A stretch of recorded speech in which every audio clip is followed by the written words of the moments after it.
அஸ்ஸலாமு அலைக்கும் friends, welcome to my channel. இன்றைக்கி நம்ம பரோட்டா எப்படி பண்ணுறதுன்னு பார்க்க போகிறோம்.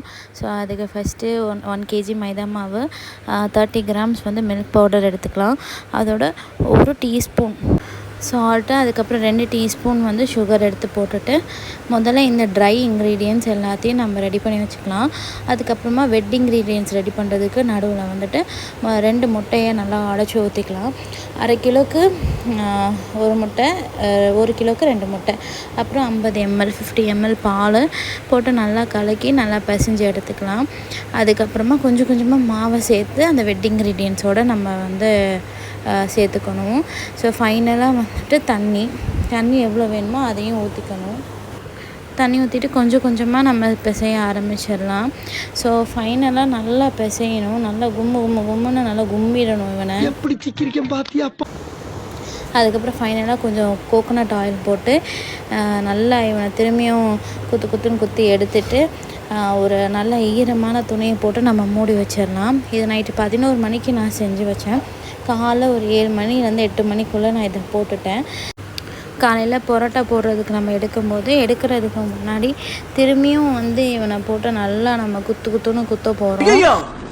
மீண்டும் ஸோ இவனை எந்த அளவுக்கு நல்லா பிசைகிறோமோ அந்த அளவுக்கு இவன் சாஃப்ட் ஆகிடுவான். பிசைகிறதுல தான் பரோட்டாவோட சாஃப்ட்னஸ்ஸே இருக்குது. டேஸ்ட் எல்லாமே இன்க்ரீடியன்ட்ஸில் இருக்குது. ஸோ பால்லாம் மறக்காமல் போடுங்க. அது ஒரு சூப்பரான டேஸ்ட்டு கொடுக்கும். சுகர் வந்து நல்லா ஒரு ப்ரௌனான ஒரு பரோட்டாவை கொடுக்கும். ஸோ இங்கே வந்து நான் தேய்ச்சி வச்சது ரெக்கார்ட் பண்ணுறதுக்கு யாரும் கிடையாது. அதனால் நானே ஒரு ஸ்டாண்டை வச்சு ரெக்கார்ட் பண்ணேன். அதனால தான் கீழ் வழியாக நான் காமிச்சிருக்கேன். ஸோ இதை பார்த்திங்கன்னா தெரியும். நான் வீச அது வந்து நல்லா இலகி போய் நல்லா விரிசு கொடுத்துருச்சு. ஓரங்கள் வந்துட்டு அந்தளவுக்கு விரியாது. ஏன்னா நம்ம அதை பிடிச்சி தான் இது பண்ணுறதுனால நம்மளே தான் நம்ம கையை வச்சு அந்த ஓரங்களை வந்து நம்ம இழுத்து விட்டுக்கணும். ஸோ நம்ம நல்லா இழுத்து விட்டுட்டா இந்த மாதிரி கண்ணாடி மாதிரி ஆகிடும்.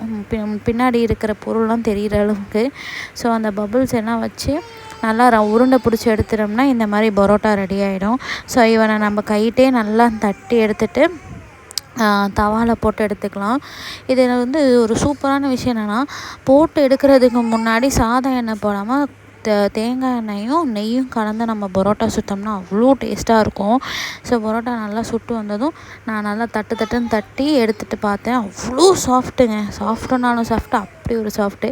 ஸோ ட்ரை பண்ணி பாருங்கள். கரெக்டாக இருந்தால் புரோட்டா கரெக்டா.